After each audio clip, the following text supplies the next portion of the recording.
Oi, meu nome é Julia Bocaletti e hoje eu vou falar de cinema. E no vídeo de hoje eu vou falar um pouco sobre a representação LGBTQ na história do cinema e sobre representatividade positiva. A gente tem a representação de personagens LGBTs desde o início do cinema, mas o que eu vou falar aqui é sobre como essas representações eram feitas, quais foram os caminhos, os altos e baixos das conquistas desse lugar nas telas. E obviamente essas representações cinematográficas sempre foram muito um reflexo do seu tempo, mas é válido também a gente pensar o como as representações no cinema causam um reflexo na sociedade. Ou seja, qual é o impacto que essas representações podem ter no público que está assistindo. Então vamos lá.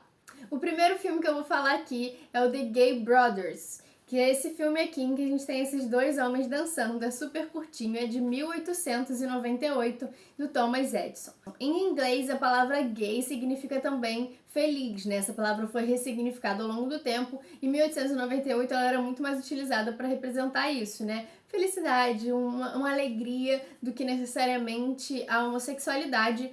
Mas a gente tem aí em estudos cinematográficos esse filme sendo entendido como a primeira representação gay, de fato, numa perspectiva de sexualidade no cinema. Eu vou falar de um filme de 1919 chamado Diferente dos Outros, que é um filme alemão que conta a história de um violinista que é gay e isso fica explícito no filme e ele se suicida. Esse vai ser um final aí de muitos personagens nessas representações do cinema de personagens homossexuais e trans, mas eu vou falar disso mais na frente, vamos seguir aqui. Mas essa foi uma das primeiras representações mais explícitas, de fato, de um personagem que era homossexual. E nessa época a gente tinha aí alguns personagens que eram entendidos como homossexuais nos seus filmes, às vezes de maneira mais sutil, outros não. A gente tem um filme de 1915 do Chaplin chamado Woman, né, Mulher, em que ele se veste de mulher para enganar dois homens e ele acaba fazendo com que esses homens se beijem. Mas essa representação, essa utilização desses personagens na tela tá ali, na verdade, como um alívio cômico, né? Para fazer o público rir, não necessariamente para abordar a história dessas pessoas ou um relacionamento. Se você está gostando do vídeo, não esquece de deixar um like e de se inscrever aqui no meu canal, caso você ainda não seja inscrito.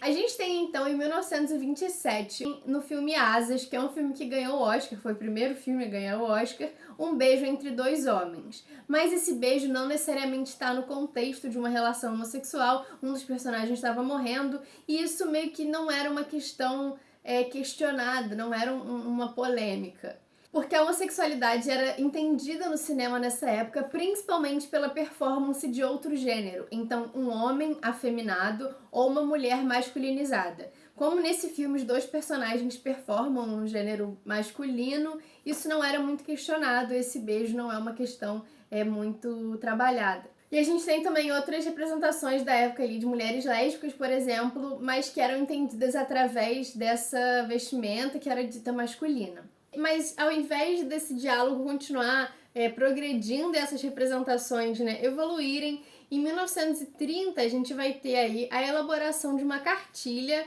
para ditar algumas condutas no cinema. Inicialmente ela era meio que um aconselhamento e a partir de 34 ela passa a ser obrigatória. E essa cartilha é chamada de Código Reis, elaborada pelo Will Reis, que era lá o presidente de uma comissão de produção e distribuição cinematográfica nos Estados Unidos, e ela tem algumas regras, como a proibição de nudez, de uso de drogas, de adultério explícito, relações entre pessoas brancas e negras nas telas e também promiscuidades, práticas de sexo inadequadas. Leia-se aqui homossexualidade. Eles não escreveram isso no código explicitamente, mas por práticas de sexo inadequadas eles quiseram dizer sim homossexualidade, e isso foi meio que apagado dessa época. Então a gente tem representações de personagens homossexuais, mas não em relacionamentos, em geral, de uma maneira mais sutil, não tão explícita.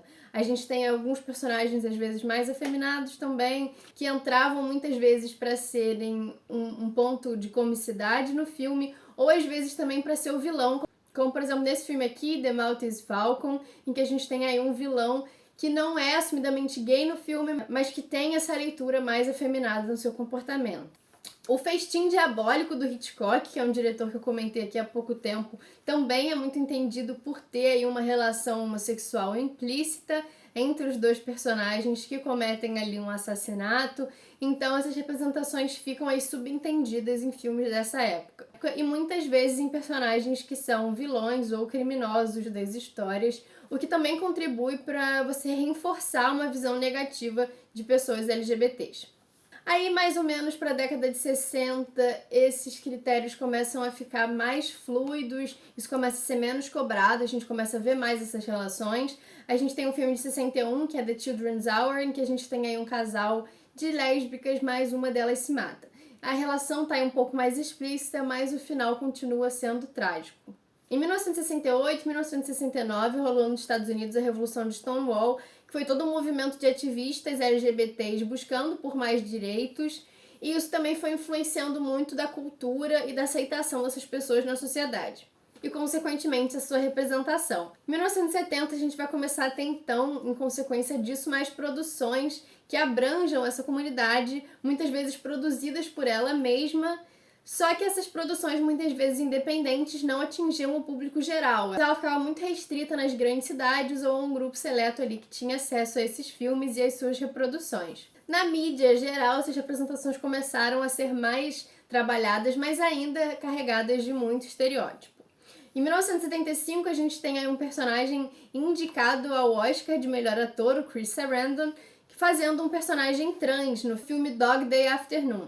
E aí isso leva também a um debate sobre personagens cis interpretando pessoas trans. No final da década de 70 e início da década de 80, a gente já começa a ter um movimento para ter mais filmes que retratem essas relações positivamente, mas a gente novamente vai ter um balanço nessas representações com a epidemia da AIDS, que estigmatizou muito a população LGBT nos Estados Unidos e em vários outros países, no Brasil também, por exemplo. Foi muito associada à doença, e isso foi uma problemática muito grande de continuar mantendo essas representações e delas serem aceitas pela sociedade, que estavam com esse preconceito muito marcado. Mas esse avanço vai acontecendo ainda dentro disso. Em 85 a gente tem um filme chamado Desert Heart, que é entendido como o primeiro filme em que a gente tem uma representação lésbica em que elas têm um final feliz, o que é muito importante. E isso é onde eu vou entrar em representatividade positiva. Obviamente é muito importante para pessoas LGBTs se enxergarem no cinema, se sentirem representadas nos filmes, se identificarem com os personagens. Mas mais do que isso, quando você tem um adolescente ou um jovem LGBT que está buscando essa identificação num filme e o personagem com quem ele se identifica é agredido por preconceito ou se mata, qual é a mensagem que você está passando para esse jovem? Onde que ele encontra a aceitação que ele precisa se todas as representações que ele encontra no cinema são negativas? Então, esses filmes em que você tem personagens LGBTs que têm sucesso no seu relacionamento, que têm carreira e sucesso em outros lugares, que têm uma vida para além da sua sexualidade, que têm outros problemas que não o preconceito, são filmes muito importantes. A gente tem, em 1990, um documentário importantíssimo para a comunidade LGBTQ, que é o filme Paris is Burning, que é um documentário em Nova York que vai mostrar toda a cena de bailes e clubes frequentados por pessoas LGBTQs, principalmente negros e latinos. E, enfim, o documentário é fantástico. Tem algumas problemáticas em relação a como ele foi feito também, mas é muito importante nessa representatividade da cultura. A gente tem também, em 2005, o filme Brokeback Mountain, que é um filme que eu até já falei aqui no canal, e que apesar de ter sido um marco muito importante para a comunidade por ter uma representação de afeto explícita, né?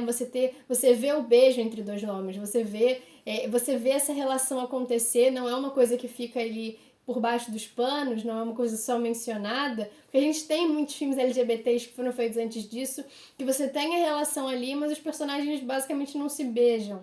Então nesse filme você tem isso, mas não deixa de ser uma história com um fim trágico. A gente tem O Azul a Cor Mais Quente, lá de 2013, que foi um filme que ganhou o prêmio em Cannes, mas que também tem toda uma problemática em relação à hipersexualização que é realizada, ao fetichismo que gira em torno desse filme, muitas problemáticas na produção dele também. Então a gente tem que pensar na representatividade, mas também analisar além dela. Não é só existir na tela, é como você existe ali, como você representa essas pessoas. A gente tem o filme 2015, Tangerine, que é um filme muito importante, do Sean Baker, que tem personagens trans e que são representadas por pessoas trans. O Moonlight, de 2017, é um filme que ganhou Oscar e que tem ali protagonismo homossexual também. Então eu acho que essas representações têm que continuar acontecendo. A gente tem que começar a pensar mais sobre isso, ter esse olhar atento, entender que não é só sobre ter esses personagens na tela, é sobre ter eles de uma maneira profunda, não estereotipada, eles terem uma história própria, né? Porque o que a gente mais tem é filme adolescente que tem ali um personagem coadjuvante que é gay, que é o alívio cômico da história, mas que não tem uma história própria. Então a gente entender esse lugar, entender como essas representações podem ser feitas e valorizar a existência delas. Por hoje é isso, espero que vocês tenham gostado do vídeo. Comentem aí filmes que vocês acham que tem representatividade LGBT positiva. Se inscrevam aqui no canal. Um beijo e até semana que vem. Corta!